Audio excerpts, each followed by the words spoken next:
I'm Scott Al Miller, and this is my life living in Leon, Nicaragua. We got yesterday's video out quite late, so I apologize for that. We're working on getting today's out in some reasonable amount of time. It has been a very busy weekend for me. I have a actually real quiet time, and so I'm taking that chance to actually get some work done without a ton of interruptions, which may sound like a terrible thing, but for those of us who really enjoy the work that we do and can't get away from all the interruptions, it's pretty glorious for me to actually have an opportunity to be productive and get time to myself to focus. So I'm actually really enjoying that. But I am quite focused, and getting to the show, and now the sun is out, is a little bit of a challenge because I'm so focused on the actual work. Today, we're going to be talking a little bit about the dangers of some of the recommendations or advice or just impressions you get of things that happen. We're going to move this because of the sunlight. That happen when you're talking to other expats. This is a danger that you just need to be prepared for a little bit. Not that it's a big thing, but with a little bit of know-how and understanding of the situation, it's going to give you much better view on the advice that you're getting. So we're going to talk about the fear that we tend to get from expat communities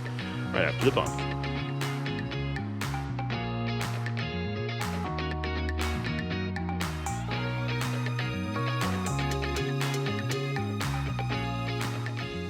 When it comes to moving to a new country, becoming an expat ourselves, moving abroad, we tend to have a lot of worries, concerns, questions, and these things lead us to be a little bit emotionally unstable compared to where we've been in the past. Whatever country you're coming from, typically you just feel a lot more comfortable there because you probably grew up there, spent a lot of time moving to a new country. There's a lot of unknowns, so it is absolutely normal and practically unavoidable that you're going to have some amount of fear associated with that. And to eliminate some of that fear, to alleviate, to mitigate some of that fear, you're very likely to turn to the obvious choice of other expats, people who have forged the path before you, people who have gone and done those things, and they are out there having already learned lessons, and they're able to convey those lessons to you. This is the obvious, logical thing that you would do, and I'm not saying you shouldn't do it. You absolutely should be doing that, and that kind of goes without saying since you're watching this show and that's what we're doing right now. But that is a good thing. But it's important to understand that when you're talking to expats, they're just in the same boat as you, just further down the river. And that boat is one that typically has a lot more fear than other groups of people, for exactly the reasons that we mentioned. Even those who have been in a place for longer, they're still loose from the moors, to keep the boat analogy going, the moorings of the world that they grew up in. They're in a place that is less familiar. Even if they've been there a long time, it lacks some familiarity. They lack some of that cultural connection. They lack some of the resources that you would typically have in another place. And this leads towards, and it doesn't make people necessarily fearful, but it increases the level of worry and concern and just assurance of the world around them. And so when you go and get advice from a lot of other expats, you're often going to be getting advice in a mode that has more fear associated with it than the average person would. Now, we have filtered society. If you were to go back to whatever country you're coming from, typically there's going to be some amount of fear in general society, right? People are worried about the world. People are worried about life. People just worry, right? It's just a natural part of the human experience. When you then take, and this includes like the pioneers coming to America, right, hundreds of years ago. When you take those people who moved to that new country, sure, what they're doing might be scary, but the fact that they're willing to do it means that they're kind of brave people in a lot of cases. Now, that's sometimes misleading because in some cases they're leaving one place because they're fearful of it, going to another because they're less fearful of it. But in others, they're leaving a place because they just want adventure or they feel there's better opportunity or whatever. So you get a mix of things, and you need to be a little bit aware, and you are in the place that you're coming from, right? Like, so I come from the United States, and I'm very aware of the fact that many of the people around me exhibit a lot of fear a lot of the time. It is a huge part of American culture. Well, when you take Americans and move them abroad, some people, some groups of those expats are people who are very adventurous, and they're much less fearful than the average American. But when you go with other groups of expats, you get ones that are very fearful. They left America because they were afraid of it, and they just going someplace else, they're shaking things up because they're so scared of where they're coming from. So you get both, right? And you really notice this. I think it comes out very acutely in expat communities that you get one group who is very adventurous and is You see it from my channel, right? We're very much like, everything's fine. Everything's so easy. And it really is. But partially it's easy because we're not scared of everything. We're very comfortable, and some of that comes from experience, but a lot of it comes from personality and just having trust and faith that things will go well, and they generally do. Life, having moved abroad to many different places, it has consistently been pretty easy. It's not unique to Nicaragua. The actual process of moving abroad is often quite easy. It can go wrong, of course, but it's often easy. You don't need to be afraid of it, and you probably don't need to be super afraid of the place you're coming from either, right? We just have different types of fears in different situations, but there's a large group of people that you will experience that tend to give you advice and answers from a position of being afraid, often of things that they've never experienced or experienced very little. You feel it, you sense it a lot in the way that people respond. We saw a lot of this past week. Of course, every year comes up, we have the national holidays in July, where the country celebrates its sovereignty, its opportunity to be free from colonialization, and because it's only recently become a free country 46 years ago. And so often, the majority of expats repeat very fearful responses about this. Right? You can't go out, you can't go do things. You should just stay at home, lock yourself in. Right? Don't even venture into town. Just take the night off, take the weekend off, and hang out, watch some TV. And there's nothing wrong with doing that. And if you're not comfortable going out, of course, that's a great thing. But when we first moved here, we had so many people give us this exact same piece of advice. And what I've learned since then is that not one of them has ever gone out and checked if this advice is true or based on anything. Every single person I know who has gone out and evaluated that for themselves got exactly the opposite experience. It was safe, it was welcoming, people wanted them to be there. There was zero reason for concern. And so it's strange, where does this come from and why does it get repeated so much?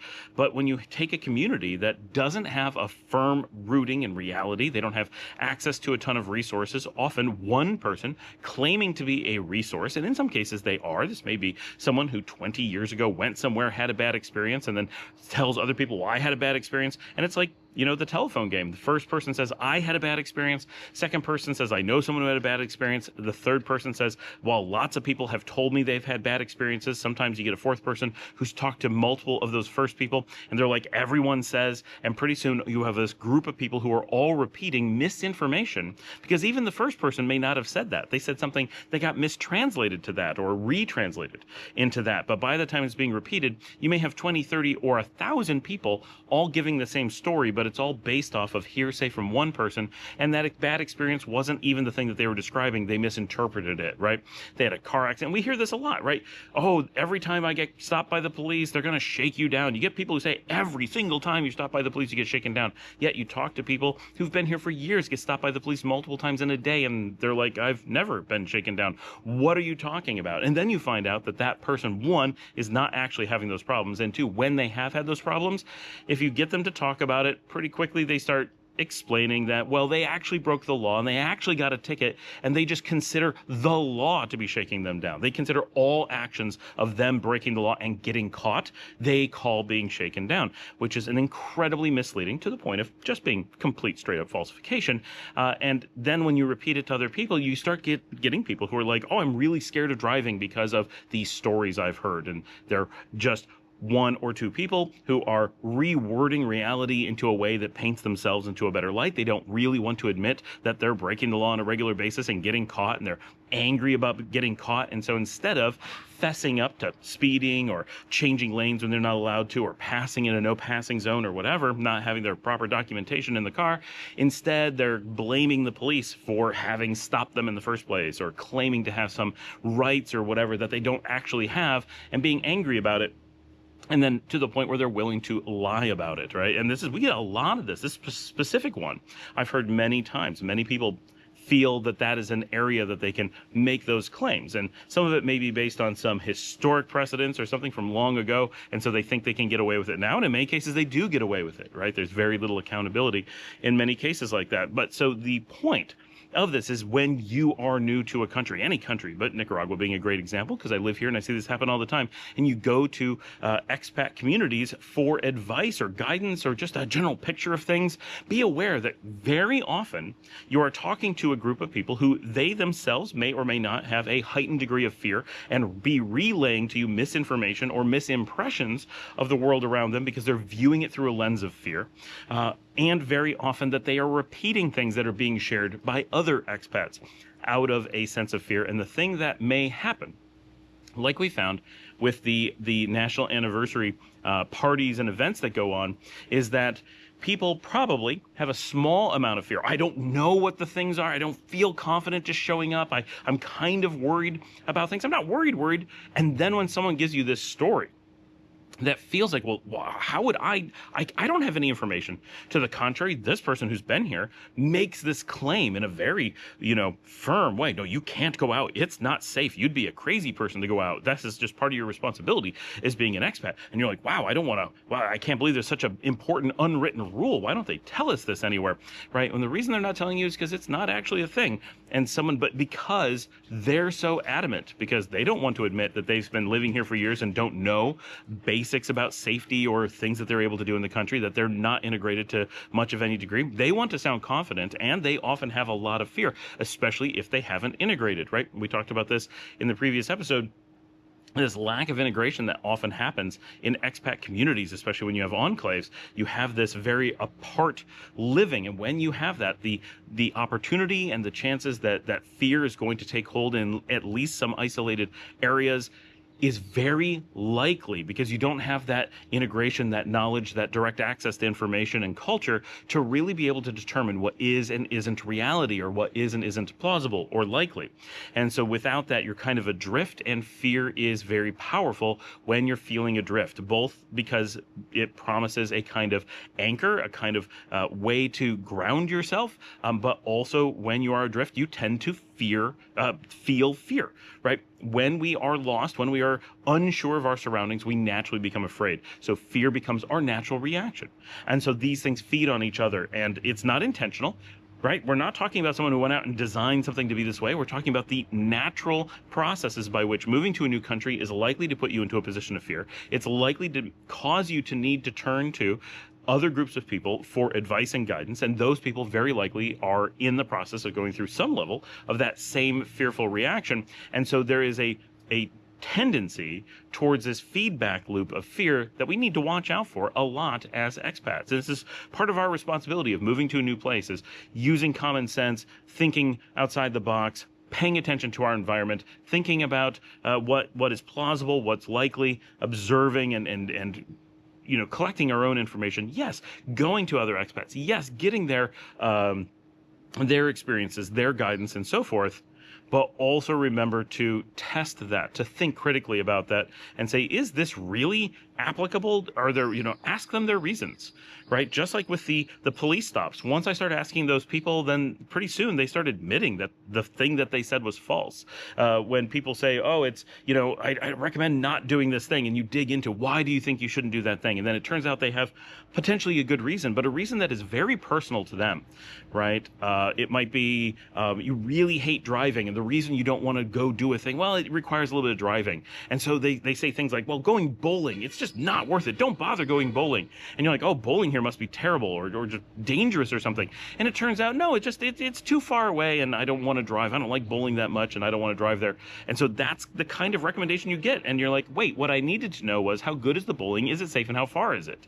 Not would you personally go and then give that recommendation to me in that way, right? So understanding, and we get this kind of problem all the time. You go to Amazon, you look at reviews, and they're just gibberish. But when you look at the number of stars, you say, this thing has lots of great stars, or this has no stars. Then you dig into what the reviews actually are, and they're arguing about the wrong things, right? They're upset with shipping that isn't part of the product, or they're upset with the price, but they agreed to pay it, or they ordered the wrong thing, and they're upset that they got the thing that they ordered, and they're giving very little stars for it, and it starts a trend, and people feed off of that. That feedback loop makes a lot of those reviews completely worthless.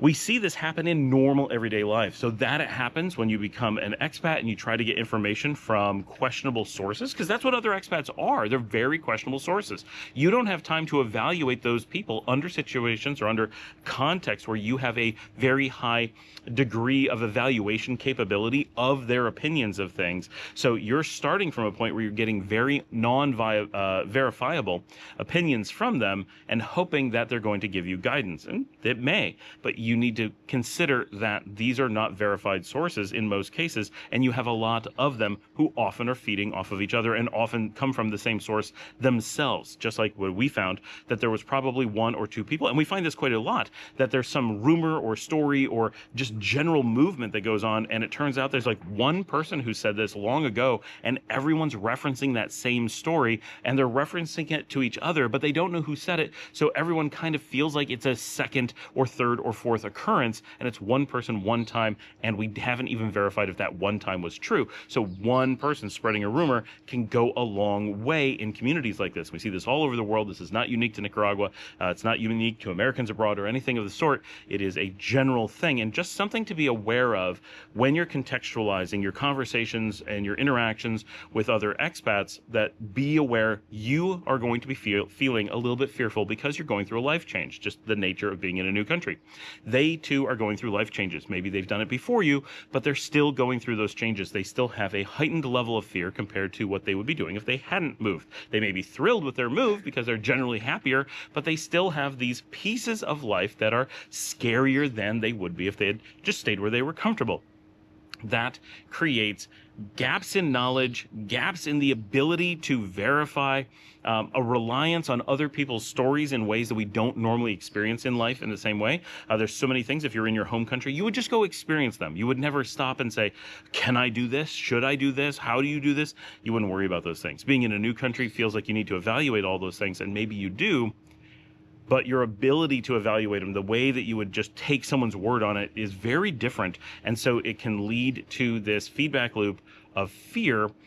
And if we're not careful, if we don't consciously break that loop when it gets to us, we can end up crippling our own happiness, our own success, our own integration in the country that we move to, because we're allowing this fear to feed into us rather than taking that opportunity to step back and say, is this warranted? Is this real? Is this something that really should apply to me? How should I take in this information? Should I take it under advisement but go on and try things anyway, and maybe just keep an eye open, be a little bit more alert?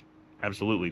There's healthy ways to evaluate it. That doesn't mean you want to avoid other expat communities. Like I said at the beginning, these are the people you need to get advice from. You can't really cut them off and not use them. You have all these resources of people who've come before you. They're going to be critical resources for you. But you also need to identify when there are groups that are, honest and knowledgeable, and groups that are just relaying fear. You get a lot of conspiracy theorists, right? It's very common for conspiracy theorists living in the country that they're coming from to have been fed so many conspiracy theories and to have become very, very fearful and to move based on them. And then in their new place, they may be carrying that information. Luke had stories about some crazy stuff coming out at the cafe over the last few days, right? Completely nutter stuff that anyone who had been anywhere would know couldn't possibly be true.